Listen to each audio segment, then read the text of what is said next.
Well, good morning, everyone. My name is MightyStream. I'm brought to you by Hope Through Navigation, and this is our Hood Recovery Services. You can contact me at recoveryofhope21@gmail.com.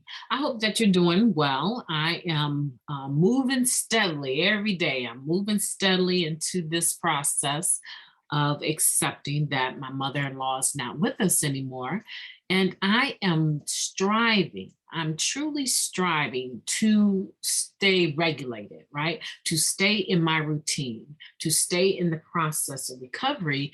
And doing this meditation with you is one of those things that I take seriously.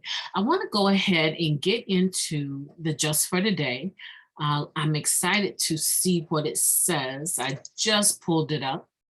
All right, so, and I want to thank my sponsee for reaching out to me this morning, because had she not done that, I probably would have ended up remembering to do the just for today later on today.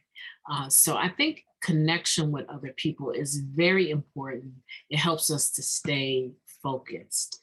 So thank you very much. Her initials are TWL. So let's go ahead and get into the just for today. May 25th, good and bad feelings. A lot happens in one day, both negative and positive. If we do not take time to appreciate both, perhaps we will miss something that will help us grow. IP number 8, just for today. And that's a beautiful IP too, by the way. Most of us seem to unconsciously judge what happens in our lives each day as good or bad, success or failure. We tend to feel happy about the good and angry, frustrated, or guilty about the bad. Good and bad feelings, though, often have little to do with what's truly good or bad for us. We may learn more from our failures than our successes, especially if failure has come from taking a risk. Attaching value judgments to our emotional reactions ties us to our old ways of thinking. We can change the way we think about the incidents of everyday life, viewing them as opportunities for growth, not as good or bad. We can search for lessons rather than assigning value. When we do this, we learn something from each day. Our daily 10th step is an excellent tool for evaluating the day's events and learning from both success and failure. Just for today, I am offered an opportunity to apply the principles of recovery so that I will grow and learn. When I learn from life's events, I succeed. Wow. How do you feel about that? How do you feel about placing value judgments on your emotional reactions? Because, I am going through this process of grieving the loss of my mother-in-law. And whether my husband and I are having a good day or a bad day, one thing that I know, regardless to anything else in this relationship, is that we are best friends. We are very good friends first. And I know that his mother has been just very, very supportive of our relationship. And she has coached me along with my own mother, but she has coached me because she has had so many children and she has raised so many children that were not her own. So she has coached me over the years in this process that I'm going through of raising two of my great nephews. And she has been so helpful. I remember when I first started this journey and I met her, I remember that the boys came into my life the same year that I got married. And she was able to help me tone my responses down a bit. She was able to coach me through getting the mindset of interacting with a child who has already developed their own mind. And when she came to town and she visited with those two little boys, I'm telling you, you couldn't pull them away from her. because she was so attentive to the way that a child thinks. And she was able to transform the information that she wanted to share with them into something that was understandable by a child, by a 4-year-old, by a 3-year-old. And I watched her, right? And I had every reason to believe that I can do it because I happen to love, I'm crazy about kids. I happen to love children, right? And so I knew I could do it. I just had not been in a position where I needed to do it, right? And now I was in a position of not only needing to do it, but wanting to do it. And I had to do it because the parents that were in their lives were not holding their weight. They were not doing what they needed to do. And these children were not going to fail on my watch. Okay, so let's look at that. I'm learning how to parent children that aren't mine. My husband had children, so I'm already in the mode of parenting children that aren't mine. But here comes this woman that has done it and perfected it over the years. I'm talking about at least 60 years, right? Maybe 55 at the time that I met her. So she has perfected parenting over decades. Let's just say decades. That even 55 sounds like too many, but she has parented over decades. She comes into my life and she's able to be a on-hand, ready, accessible coach to me. How did I feel about that? The experiences that I was having weren't always the greatest. It wasn't always the greatest to have someone that was more skilled at doing something than you. Say you probably could have did it this way and got the better result or the same results, but faster and without making them feel like they weren't getting it or being obedient or making them feel bad or negative in any kind of way. They're just children, right? So sometimes I figured out, even with my own mother, right? I figured out that I needed to be humble because these were women that had experience in the day-to-day. I'm not talking about those parents that birth children or donors and they don't raise them. I'm talking about women who had successfully raised not one, not two, not three, not four, not five, not six, but several children over decades. So they knew what worked and what didn't work. And so I would have to be humble and kind of bite my tongue and listen to the suggestions. But even after I would be humble and listen to the suggestions, I had to take it a step further, right? And try, I had to be open-minded. I had to try the suggestions that they were giving me so that I could determine if they were working or would not work. And did they work better than what I had planned to do? So on one hand, I might have been feeling somewhat challenged or angry, but the information they were giving me was good. And I wanted to actually try it.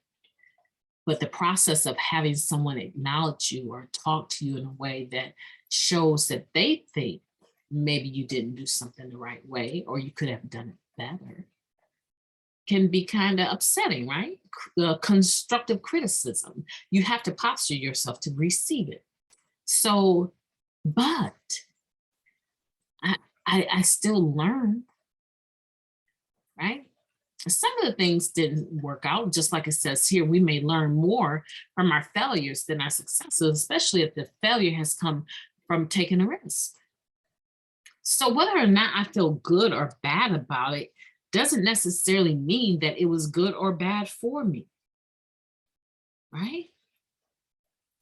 That's what this is talking about.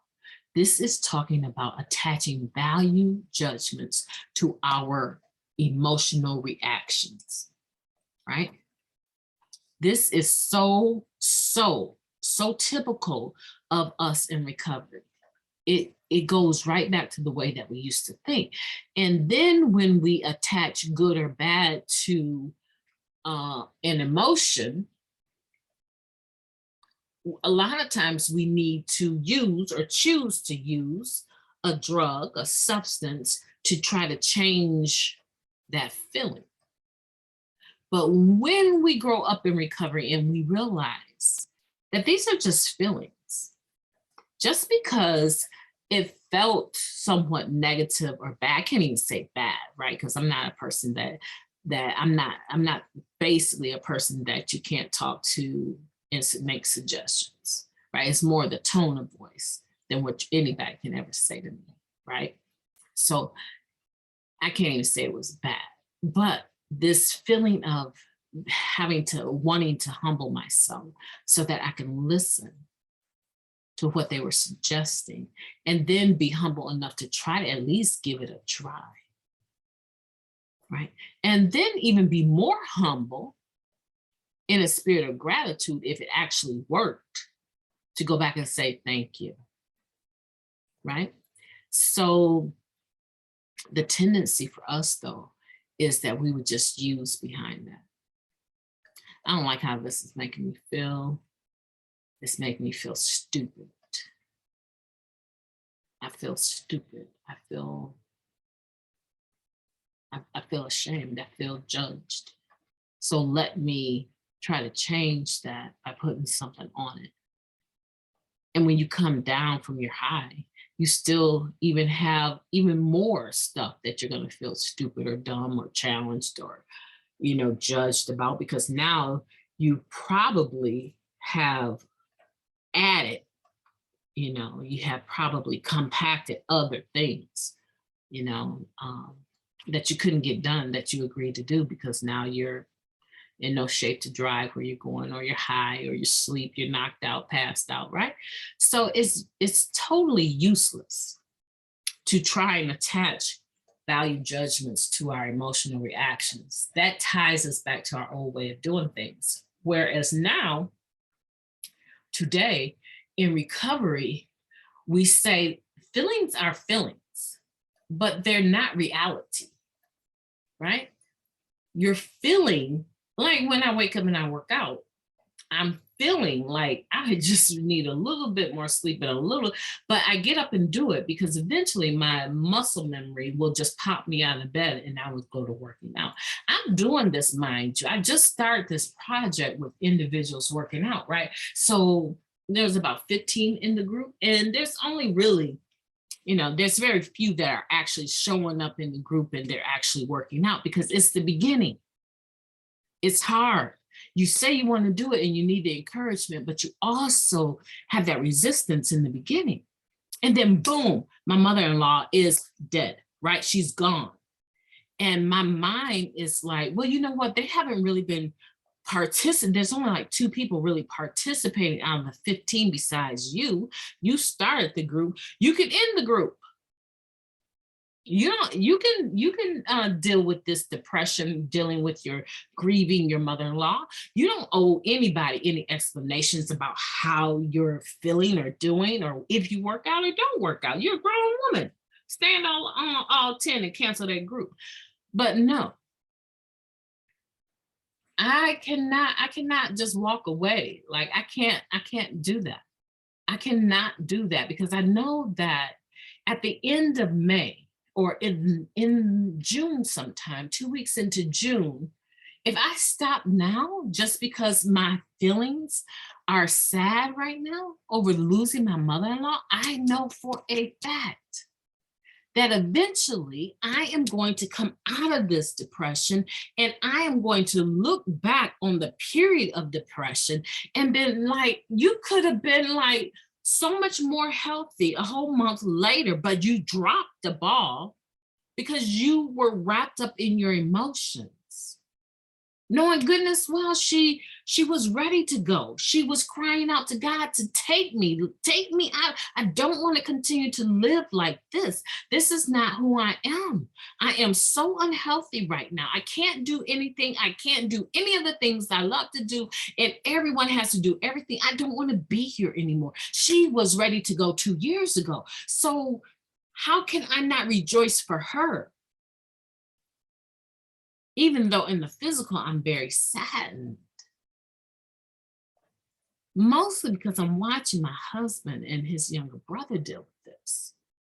And it just breaks my heart that this woman had to bury 3 children, 3 sons before she passed. And she has 2 left and 1 nephew and uh, one grandson and 1 granddaughter that she raised like they were her own because their father was her son and died tragically. So I'm saying, like, emotionally speaking, give yourself a pass for a time period. Like, put a limit on it because you're still going to have to. I have an assignment due by midnight tonight. I looked at the assignment and I was like, oh, snap. I just looked at it. I was like, oh, snap. I'm going to need to read 3 chapters today to write this assignment out due by midnight.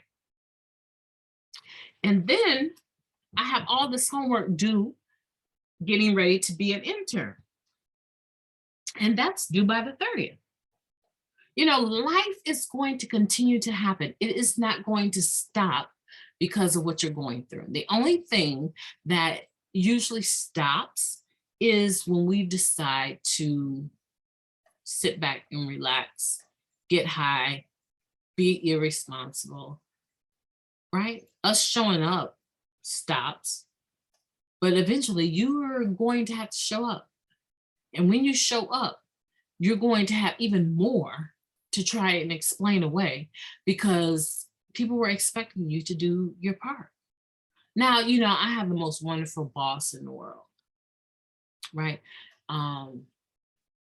So from that point of view, I'm not really concerned about whether I'm going to lose my job during this phase or not, because I am just down and out on this thing.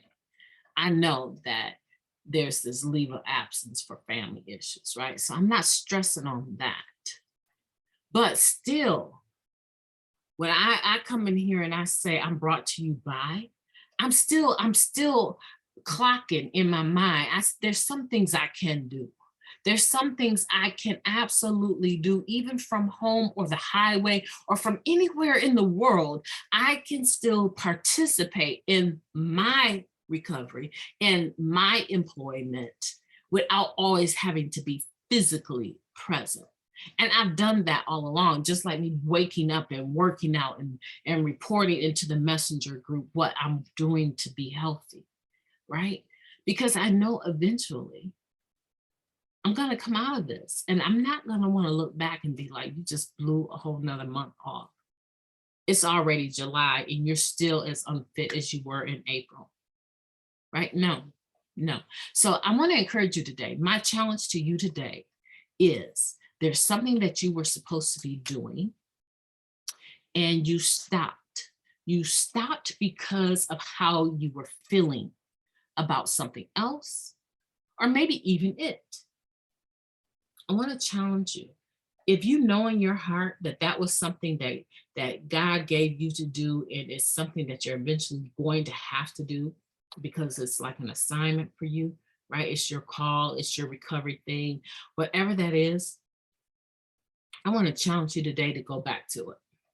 I want to challenge you today to do what you are supposed to be doing, regardless to how you feel about it. Can I get you to do that?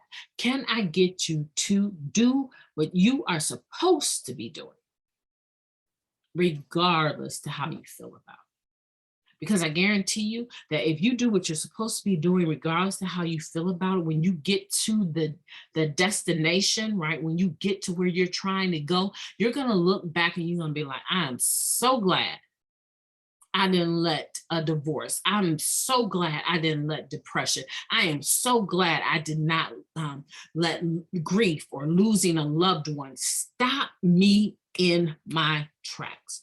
One thing my grandma told me before she passed away, she said, you have to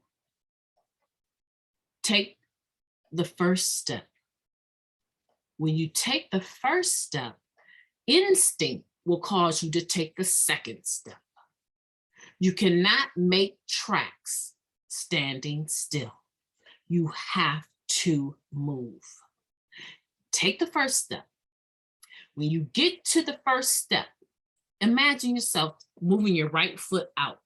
It is instinctual muscle memory to tell yourself to move the left foot to bring it to where the right foot is now. You must take the first step. And when you take the first step and you get there, then the instinct is going to kick in and the left step will be taken. And when you get done with the left step, MightyStream is telling you, just like Grandma Willie would tell you, the right step is next and then the left step. You cannot make tracks standing still. You cannot sit on your emotions and expect that everything is going to just track itself on out. No, you're going to have to put some energy into this. For some of you out there, your energy is going to be that you are going to wake up and take a shower. You are going to wake up, or maybe you take your showers at night. Take a shower and go to bed. And then you're going to wake up in the morning, start your coffee, put your clothes on, clean clothes on, right? And maybe you don't do nothing else after you do that, but you're tired of staying in the same clothes, not taking care of your body, you're super depressed. Whatever that looks like for you, today it stops. Today, change your mind and everything else will follow. Change your mind, take the first step, and I guarantee you, the next step will follow. And you know what? After a while, you get so far down the road of just doing the next right thing. Come on now, I know this is making sense to somebody, right? You get so far down the road of just doing the next right thing, which is that step figuratively, that the next one follows and the next one follows. You get so far down the road into this living right by self and others and God. You get so far into this restoration of recovery that when you do take a peek back, it's just a glimpse. And you'll be like, oh, I wish I would. I wish I would let anything stand in my way because I know what I went through to get from back there up to here. I'm not going backwards. You know, when I got out of shape again, I can remember I had this niece and she had to have an emergency surgery, gallbladder surgery. And I remember, I want to say someone by the name of Phil had been killed in a car accident in recovery. I can almost remember instinctively speaking at his service and being in front of recovering people in front of the church. And I let it go. I went all the way in because these were the same group of people in recovery that every time something bad would happen, every time somebody would die, they would call on me. But to sit in a meeting with me and give me the same level of regard or respect in the actual meeting, they could not do that. Oh, she thinks she's so spiritual, but let somebody die or somebody need an encouraging word, they would be calling on me to go do that 12th step. They would be calling on me for that funeral service, right? And I remember that honor that I felt when this particular addict came to me and said, can you come to this church and do this particular, on behalf of us recovering addicts, say a few words, the pastor's going to give you the podium. And I went ahead and did it. And I left everything in that podium, in that pulpit. I left everything.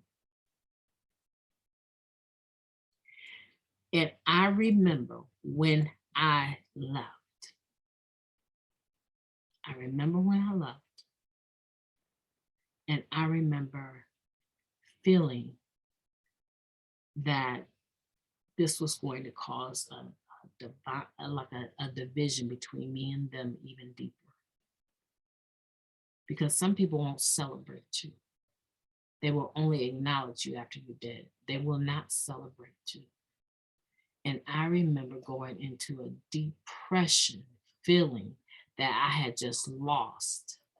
It was a gain for me because now someone of the cloth was recognizing my value and giving me their pulpit. And they put a lot of trust in me, and I did what I was supposed to do. But afterwards, I felt this is only going to cause a greater division between me and them. And I went into this depression, and I got to the point where I didn't want to be at my home group anymore. I didn't want to talk. I didn't want to be sponsored. I didn't want to sponsor. I was done. Like, it love me today the same way. Like how you, that energy you bringing me now here up in this church, bring that same energy when you see me in the meeting, because I bring the same love, right? My love don't change. So I'm like, bring that same, but you can't do it. You cannot do it because you're not truly for me, right? You're truly not for me, because this is a spiritual program. And when people start talking about spiritual matters, people get very uncomfortable. I will never be uncomfortable talking about God. Never. I lost a piece of me at his service. And I remember my niece needing to have like emergency gallbladder surgery. And I remember looking back at a picture that had been taken of me in her hospital room. And I said, oh, you have put on a good 20 pounds. As much as it took you to lose all that weight, and I think I had lost like well over 100 some pounds, right? I was like, all that it took you to lose that weight, you don't let this depression cause you to just eat like that and stop working out just like that? You weren't serious, no way. And in my mind, I told myself I was not serious. How could I let any human being affect my mood to the point where I would stop waking up and taking care of this temple that I believe God had given me to take care of? And I started to, in that judgment, value judgment, to feel very, very bad. And now I'm like 80 pounds into it, talking about I need to get back to where I was. So I'm saying that to say this.